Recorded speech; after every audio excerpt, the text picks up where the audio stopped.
Bismillahirrahmanirrahim. Alhamdulillahirabbil alamin. Wassalatu wassalamu ala asyrafil anbiya'i wal mursalin sayyidina Muhammadin wa ala alihi wa sahbihi ajma'in. Alhamdulillah, para jemaah dirahmati Allah Subhanahu wa taala. Pertama dan utama sekali kita memanjatkan kesyukuran kita kepada Allah, dan kita akan menyambung pengajian dalam kitab Fathul Qarib daripada kuliah Maghrib setiap hari Jumaat daripada Masjid Khalid. Dan kita memulakan dengan kita berdoa kepada Allah Subhanahu wa taala, mudah-mudahan Allah menjadikan pengajian ini sebab pengampunan bagi segala dosa, dan Allah mengabulkan segala hajat, dan menjadikan kita di antara hamba-hambanya yang bertakwa, dan membukakan bagi kita pintu kefahaman dalam agama.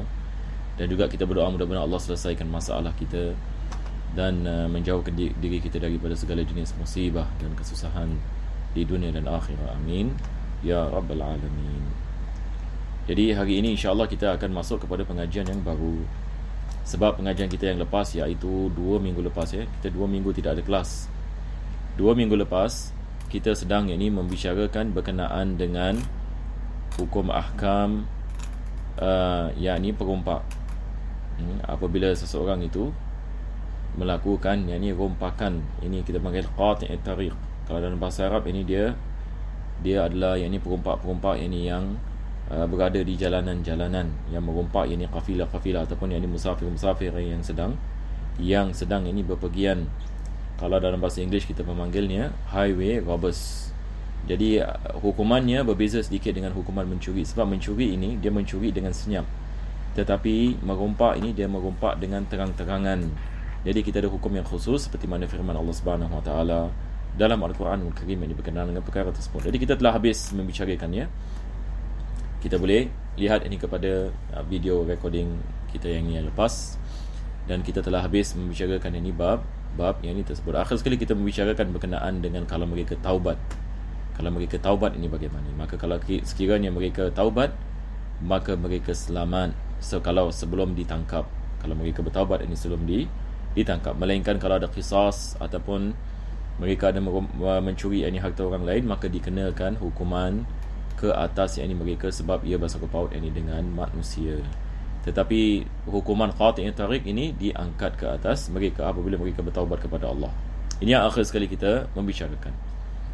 Sekarang kita membicarakan pengajian ini yang baru, masih dalam bab ini jinayat. Penulis ini mengatakan faslun fi ahkamis siyal, fi ahkami as-siyal, ini sad wa itlafil bahaim. Jadi ada dua perkara di sini. Pertama sekali kita akan mempelajari tentang apa yang dimaksudkan dengan sial, dan berkenaan dengan binatang-binatang yang merosakkan harta benda orang lain kalau kita memilikinya.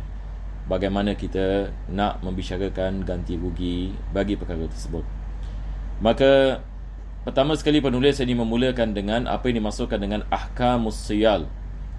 Jadi beliau mengatakan waman qusida bi dhammi awwalihi, ini adalah fi'il mabniun lil majhul. Barang siapa yang yang dikenakan ke atasnya ataupun dimaksudkan ke atasnya untuk dia mengenakan sesuatu benda yang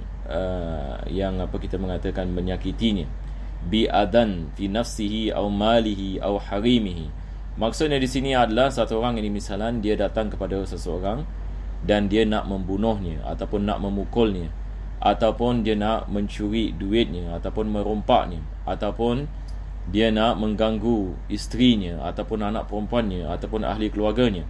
Ini kita panggil sa'il. Orang yang melakukan perbuatan ini sa'il, iaitu seorang penjinayah yang nak melakukan adan, iaitu nak melakukan perkara-perkara yang merosakkan ataupun nak menganiaya orang lain. Jadi mungkin kita boleh terjemahkan sa'il ini sebagai penganiaya, dia nak menganiayakan orang lain, sama ada dengan membunuh ataupun dengan memukul dan sebagainya. Jadi sekarang penulis dia membicarakan perkara ini, dia memberikan kepada gambaran. Ini gambarannya. Gambarannya adalah ada orang hamba Allah yang tidak berdosa, ada orang lain yang nak memukulnya ataupun nak merompaknya dan sebagainya. Jadi mungkin kita lihat ini dalam segi bahasa. Ini disebutkan oleh Al-Imam Baijuri, yang misalnya dalam Hasyiah Baijuri atas Fathul Qarib. Beliau apabila membicarakan tentang as-siyal, sebab ini ada masdar ya, maka beliau mengatakan was-siyalu masdaru salah. Jadi asal perkataan bahasa Arab ni adalah salah. Salah yasulu idza qadima bijara'atin wa quwwatin. Apabila seseorang itu, ini asal bahasa, ini maksudnya dia datang yakni dengan penuh kekuatan dan juga yakni penuh keberanian, yakni untuk melakukan sesuatu. Ini asal bahasa Arab kita panggil sala yasulu. Masdarnya adalah as-siyal. Wa huwa lughatan al-istitalah wal wusubu, ay al-adwu wal isti'la'u ala al-ghair. Maka dalam segi bahasa yakni maksudnya al-istitala wal wusub, yakni wusub ini seperti pounds kalau dalam bahasa Arab apa kita panggil, dalam bahasa English kita panggil yakni pounds, yakni mengenakan yakni sesuatu yakni kepada yakni orang lain, dan overpowernya, iaitu merangkuminya. Ini dalam segi bahasa. Selepas itu beliau mengatakan wa syar'an al-istitalatu wal wusubu 'ala al-ghairi bi ghairi haqq. Yakni menguasai ini orang lain, dan mengenakan kepada orang lain yakni sesuatu perkara yang tidak baik tanpa hak. Ini yang dimaksudkan yakni dengan perkataan as-siyal, yakni ini adalah masdar ya, masdar daripada sala yasulu.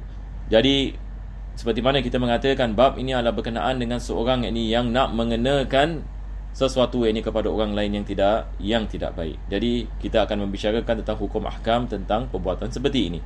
Jadi penulis memberikan misal sama ada pada diri seseorang, ataupun pada hartanya, ataupun pada wanitanya, iaitu isterinya ataupun anaknya dan sebagainya.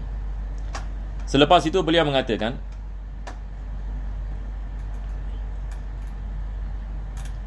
bi an sala alaihi syakhsun yuridu qatlahu aw akhdha malihi wa in qalla. Jadi ini adalah misal seperti mana kita mengatakan ada orang yang ni nak membunuhnya. Yang ni misalan satu orang datang dan dia nak membunuh kita, na'udzubillah min zalik, ataupun kita tahu orang ini datang nak merompak, maka ini kita mengatakan dia adalah sa'il aw wat'a harimihi, ataupun yang ni dia nak bersetubuh dengan isteri seseorang. Faqatala an dhalik. Jadi lelaki ini ataupun wanita dan sebagainya, qatala an dhalik, yakni dia melawan orang ini. Ada orang nak bunuh kita, apa kita buat? Kalau kita yang ni berdiam diri, maka kita akan dibunuh. Jadi kita defend kita punya diri, kita mempertahankan kita punya diri. Dia misalan yakni dia mengambil sesuatu dan dia nak memukul kita, ini misalan, maka kita jangan duduk sana yakni duduk diam, sebab kalau tak ini akan kena kepada kita. Jadi kita melakukan yakni sesuatu untuk kita mempertahankan diri kita. Sama ada kita lari ataupun kita mengelak, dan ataupun yakni kita melawannya, Jadi di sini penulis yakni dia mengatakan kalau sekiranya seseorang itu melawan orang itu, yakni orang itu sekarang nak mengenakan benda yang tidak baik kepada kita ataupun isteri kita, maka kita melawannya. Jadi apabila kita melawannya, yakni, dan kita membunuhnya. Sebagai misal, orang ini misalnya ada pisau. Orang ini ada pisau. Jadi dia nak apa kita mengatakan, dia nak menikam kita. Dan kita tak sempat nak lari sebab dia dekat. Jadi apa kita buat? Yakni kita mengelak dan kita menangkapnya. Supaya kita dapat memegang yakni pisaunya, supaya pisau tersebut keluar daripada tangannya. Tetapi apabila kita melakukan yang ini sedemikian, maka kita tidak dapat mempertahankan diri kita, melainkan dengan kita menggunakan pisau itu ke atasnya. Jadi apabila kita melakukannya, maka dia pun mati, yakni kita membunuhnya, sebagai misal. Jadi kalau sekiranya berlaku pembunuhan dalam keadaan seperti ini, yang mana kita mempertahankan kita punya diri, kita cuba sedaya upaya yakni untuk mengelakkan apa-apa pembunuhan, sekarang dia yang memulakan untuk membunuh ini kita sebagai misal, maka akhirnya pisau itu terkena kepadanya. Jadi apakah yakni hukumannya? Jadi di sini penulis ini akan membicarakan kalau sekiranya seseorang itu mempertahankan dirinya ataupun hartanya ataupun ahli keluarganya, dan selepas itu dalam dia mempertahankan dirinya, dia membunuh yakni orang yang sedang yakni nak membunuhnya. Jadi beliau mengatakan wa qatala sa'ila ala dhalika daf'an li siyalihi, yakni untuk dia mempertahankan atas yakni benda yang dia nak melakukan daripada ancaman itu, fala dhamana alaihi, maka tidak ada dhaman yakni ke atasnya. Apa maksudnya? Maka tidak dikenakan hukuman qisas ataupun had ataupun diyah, tidak ada diyah. Dia sekarang yakni melakukan pembunuhan ini misalan, tetapi pembunuhan ini sebabnya adalah orang itu, yakni orang itu yakni nak melakukan yakni pembunuhan yakni ke atas kita. Jadi apabila yakni dia mempertahankan yakni dirinya, maka dan dia melakukan yakni pembunuhan itu atas mempertahankan diri, maka tidak dikenakan apa-apa hukuman dan tidak ada dia ke atasnya dan tidak diwajibkan ke atasnya untuk membayar kafarah. Sebab dulu bila kita membicarakan ini tentang pembunuhan ini kadang-kala ada kisas. Kalau dia membunuh dengan sengaja, dengan sesuatu yang biasa dia boleh membunuh, ini kita mengatakan ada kisas, ini dia akan dibunuh. Tapi kalau dia membunuh dengan tidak sengaja, maka diwajibkan dia membayar dia. Dan begitu juga yang ini diwajibkan yang ini ke atasnya, yang ini melakukan kafarah qatl, sebagai taubat ini kepada Allah Subhanahu Wa Taala. Ini semua tidak diwajibkan sebab yang ini bukan salah dia. Jadi ini adalah bahagian yang ini yang pertama yang ini penulis yang ini mengatakan. Begitu juga kalau sekiranya dia mempertahankan dirinya tapi dia tak sampai kepada membunuh orang tersebut, dia mencederakan, adakah diwajibkan dibayar ganti rugi ataupun apa kita mengatakan dia, seperti misalnya yakni dia mematahkan tangan orang tersebut ataupun yakni dia melakukan ini sesuatu yakni kecederaan yakni kepada orang tersebut untuk mempertahankan dirinya, maka di sini tidak ada diyah yakni ke atasnya. Dan kita lihat ini hukuman yang ada di negeri kita, dia mengikuti hukuman ini. Satu orang ini kalau sekiranya diketahui yang dia sedang mempertahankan dirinya, ada orang nak bunuhnya, ada orang nak pukul dia, tapi dia defend himself. Jadi defend ini tidak ada apa-apa yang ni ke atasnya, walaupun yang ni dia dalam yang ni dia mempertahankan dirinya, dia memukul orang tersebut, yang ni orang yang nak mencederakannya. Tetapi di sini juga ulama kita mereka membicarakan yang ni beberapa tertib yang ni maksudnya, kalau sekiranya kita dapat melarikan diri, maka kita melarikan diri. Kalau sekiranya kita tidak dapat yang ni melarikan diri, maka kita mempertahankan diri kita. Kalau sekiranya dia menggunakan yang ni pisau yang ni sebagai misal, maka kita lihat yang ni bagaimana yang ni kita nak mempertahankan diri kita. Bagaimana kita dapat mempertahankan diri kita. Kalau kita boleh lari, kita lari. Kalau tidak, yang ni kita mempertahankan. Kalau dia nak membunuh kita dan kita tidak ada cara lain untuk nak mempertahankan diri kita daripada pembunuhan, melainkan yang ni dengan yang ni pembunuhan, maka ini juga tidak ada kita mengatakan hukuman yang ni ke atasnya kalau sekiranya berlaku pembunuhan. Sebab ini atas dasar mempertahankan diri. Tetapi bukan maksudnya tiap-tiap sa'il kita boleh bunuh. Maksudnya di sini adalah kita harus melakukan apa yang sepatutnya. Kalau satu orang ini misalan, kita tak perlu yang ni nak membunuh ni misalan. Kita boleh melakukan sesuatu yang ni kepadanya supaya dia lari. Tak perlu yang ni kepada pembunuhan. Maka tidak dibolehkan kita melakukan pembunuhan. Tidak dibolehkan kita melakukan pembunuhan yang ni ke atasnya. Kalau sekiranya kita boleh menggertaknya misalan, hanya menggertak dia boleh lari, maka kita menggunakan gertak. Tak perlu yang ni kita melakukan yang ni pukulan yang ni dan sebagainya. Jadi kita lihat yang ni dia ada beberapa tahap. Sebab orang yang nak melakukan perbuatan ini, mereka bertahap-tahap. Ada orang yang ni misalan dia nak pukul curi ke, ataupun dia nak cepat-cepat mencuri ataupun merompak, lepas tu dia akan lari, dan dia tidak berani yang ni untuk melawan yang ni orang yang ni sebagai misal. Tapi ada orang yang ni berbeza ini. Ada orang yang ni bukan saja dia nak mencuri, tapi yang ni dia nak membunuh sebagai misal. Ataupun dia nak melakukan kecederaan yang ni kepada anak-anak orang lain, ataupun yang ni ahli keluarga yang ni orang lain. Jadi seseorang itu ini harus lihat ini kepada keadaan. Bila kita membicarakan ini tentang mempertahankan diri, kita membicarakan tentang kadar apa yang diperlukan untuk kita mempertahankan diri kita supaya ancaman itu tidak kena yang ini kepada diri kita. Maka ini perlu kita menggunakan hikmah. Tetapi berkenaan dengan misal yang disebutkan oleh penulis, sehingga berlaku ini pembunuhan, ini kalau sekiranya tidak ada cara lain untuk mempertahankan ini diri, melainkan ini dengan berlakunya ini pembunuhan, ataupun seseorang itu tak sengaja misalnya terbunuh, maka di sini penulis ini mengatakan fala dhamana alaih, dalam apa saja keadaan kalau sewajarnya, maka tidak diwajibkan yakni ke atasnya membayar apa-apa daman, ataupun tidak ada hukuman yakni ke atasnya, sebab ini dia sedang mempertahankan dirinya. Melainkan yakni kalau dia melampaui batas, yakni misalnya kalau dia melampaui yakni batas, yakni seseorang itu hanya nak melakukan yakni sesuatu yakni pukulan yakni sebagai misal, maka dia melakukan pembunuhan yakni atas orang tersebut, walaupun yakni perkara tersebut yakni tidak diperlukan yakni untuk dia mengelakkan dirinya daripada dikenakan apa-apa benda yang tidak baik. Ini adalah bahagian yang pertama. Ini adalah bahagian yang pertama. Selepas itu penulis membicarakan tentang bahagian yang kedua daripada bab ini. Beliau mengatakan wa ala raqibid dabbati sawa'un kana malikuha aw musta'iruha aw mustajiruha aw ghasibuha dhamanu ma atlafathu dabbatuhu. Ini adalah misal ini satu orang misalan dia ada keldai. Dabah ini boleh menjadi binatang ini tunggangan seperti keldai, kuda, unta. Ini zaman dahulu ya.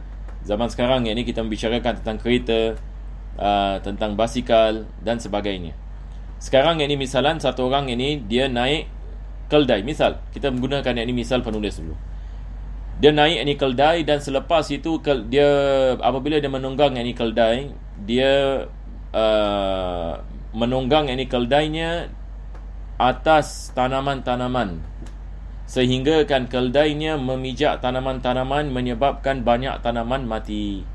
Maka di sini wajib dia membayar ganti rugi. Siapa yang diwajibkan bayar ganti rugi? Yang menunggang keldai. Tak kira sama ada dia yang memiliki keldai itu, ataupun dia yang meminjam, ataupun dia merampas ini keldai orang lain, ataupun yakni dia sewa keldai.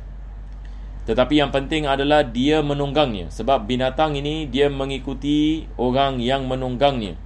Sebab binatang ini tidak ada akal seperti manusia. Jadi orang yang menunggangnya ini suruh dia belok kanan, belok kiri. Maka apa yakni yang dimusnahkan oleh binatang tunggangan diwajibkan bayar ganti rugi siapa? Yang menunggangnya. Ini yang penulis ini membicarakan. Jadi tak kira sama ada kita membicarakan tentang keldai, sama ada kita membicarakan tentang kuda, ataupun kita membicarakan ini tentang apa kita mengatakan unta dan sebagainya. Begitu juga kalau sekiranya kita ada kambing dan kita lepaskan kambing kita yakni di tanah orang, sehingga kan kambing kita memakan daripada tanaman-tanaman orang, ini juga yakni diwajibkan kita membayar ganti rugi, sebab kita nak kena menjaga kambing-kambing kita. Kita nak kena jaga binatang-binatang kita. Kita tidak boleh sebarang ini melepaskannya. Kita nak kena train kita punya kuda. Kuda ni semua ada di punya training dia. Supaya ini dia tidak melata di sana sini. Jadi orang yang ahli dalam bidang ini, mereka akan mengetahui tentang cara-cara melakukan jinakan ini bagi binatang-binatang ini seperti ini. Zaman sekarang ini mungkin kalau kita di Singapura, di tempat-tempat ini apa kita mengatakan di kota dan sebagainya, kita sudah tidak melihat ini keldai ataupun kuda ataupun unta dan sebagainya. Tetapi di sini ulama-ulama kita membicarakan tentang kalau sekiranya seseorang itu ada kereta, dan selepas itu keretanya dia menaiki keretanya dan dia merosakkan tanaman, ataupun dia langgar misalan kerusi meja orang misalan di tengah di tepi jalan, ataupun dia melanggar barangan-barangan orang yang berharga ini sebagai misal, maka ini juga kita mengatakan diwajibkan dia membayar ganti rugi. Dan zaman sekarang kita ada seperti insurance policy ini dan sebagainya. Satu orang yang kereta langgar kereta orang lain, jadi sekarang orang yang menunggang kereta itu sekarang diwajibkan ke atas ni membayar ganti rugi. Membayar ganti rugi. Jadi kita kena lihat silap ini siapa. Silap ini siapa. Zaman sekarang kita ada berkenaan dengan lampu merah, lampu hijau dan undang-undang seperti ini. Jadi kalau sekiranya seseorang itu dia melanggar lampu merah, dan selepas itu dia langgar kereta orang lain, maka dia bersalah. Jadi apabila dia bersalah, maka diwajibkan dia membayar, diwajibkan membayar ganti rugi. Jadi insurance company ini akan lihat kepada ganti ruginya. Selepas itu mereka akan mengenakan beberapa bayaran ganti rugi. Cuma masalah insurance hari ini berlebih-lebihan, dan orang banyak melakukan kezaliman melalui insurance. Kadang-kadang kereta terlanggar sedikit tetapi kena bayar beribu-ribu, yakni tipu daya yang berlaku. Sebab mereka ini bukan daripada amalan orang Islam. Sebab amalan orang Islam berasaskan dengan keadilan. Kalau sekiranya ganti rugi itu sedikit, maka bayarannya juga sedikit. Maka kita tidak boleh menzalimi orang lain dengan mengenakan ke atas mereka ganti rugi yang sangat besar, walaupun perkara yang rosak itu hanya sedikit. Jadi zaman sekarang berkenaan dengan masalah aksiden, kereta langgar orang dan ataupun langgar benda lain dan sebagainya, ada ganti rugi dan ada dia, begitu juga kalau sekiranya dia mencederakan orang lain dan sebagainya, maka diwajibkan dia membayar ganti rugi. Maka ini termasuk dalam bab ini. Ini termasuk di dalam bab ini. Sama juga dengan seseorang misalnya dia menggunakan drone dan selepas itu terkena orang ataupun terlanggar sesuatu perkara menyebabkan kerosakan, maka ini semua diwajibkan orang itu mengambil tanggungjawab. Siapa yang drive itu drone, siapa yang menaiki kereta, siapa yang menaiki basikal kalau sekiranya dia melanggar sesuatu yang menyebabkan perpecahan dan sebagainya, maka benda-benda seperti ini ada ganti rugi baginya. Sawa'un kana al-itlafu biyadiha aw rijliha aw ghairi dhalika. Kembali kepada misal penulis, dia membicarakan tentang binatang tunggangan. Sama ada dia mengatakan kerosakan itu daripada kaki binatang itu ataupun daripada tangan binatang itu. Tapi yang diwajibkan membayar ganti rugi adalah yang menunggangnya. Walau balat aw ghasat bi tariqin fatalifa bidzalika nafsun aw malun fala dhaman. Tapi kalau binatang tunggangan itu kencing ataupun berak misalnya di sebuah jalanan, dan selepas itu dia menyebabkan seseorang itu terpijak taiknya dan jatuh, ataupun menyebab barangan rosak misalnya terjatuh, maka dalam keadaan seperti ini tidak diwajibkan dhaman. Sebab binatang kita tidak boleh kontrol dia punya kencing dengan dia punya taik. Satu orang misalnya kalau ada keldai misalnya dia tidak boleh train keldainya untuk tak berak di tengah jalanan. Sebab binatang dia tidak ada akal, dia akan berak di mana saja dia nak, dia akan kencing di mana saja dia nak. Maka seseorang itu terpijak kencingnya ataupun beraknya, maka di sini Islam tidak mewajibkan dhaman, tidak diwajibkan membayar ganti rugi, sebab ini adalah daripada benda-benda yang kita tidak dapat kontrol. Tetapi berkenaan dengan jalanannya, di mana dia pergi, kanan dan ke kiri dan melanggar, ini yang ada dhaman. Seperti mana kita mengatakan, kalau kita menunggangnya ataupun kita melepaskannya begitu sahaja. Wallahu a'lam bissawab. Kita akan berhenti di sini supaya insya-Allah minggu depan kita akan masuk kepada fasal yang baru, yang mana penulis ini akan membicarakan tentang faslun fi ahkamil burah. Burah ini adalah manusia-manusia yang melawan khalifah ataupun pemerintah dan sebagainya, dan mereka memiliki senjata, dan berkenaan dengan hukuman bagi golongan ini dan sebagainya. InsyaAllah ta'ala kita akan tangguhkan pada minggu yang akan datang. Wa sallallahu ala sayyidina Muhammadin. Alhamdulillah rabbil alamin. Allahumma salli wa sallim ala sayyidina Muhammad wa ala ali sayyidina Muhammad. Rabbana atina fid dunya hasanah wa fil akhirati hasanah wa qina adzaban nar. Sallallahu ala sayyidina Muhammadin wa ala alihi wa sahbihi wa sallam. Alhamdulillah rabbil alamin.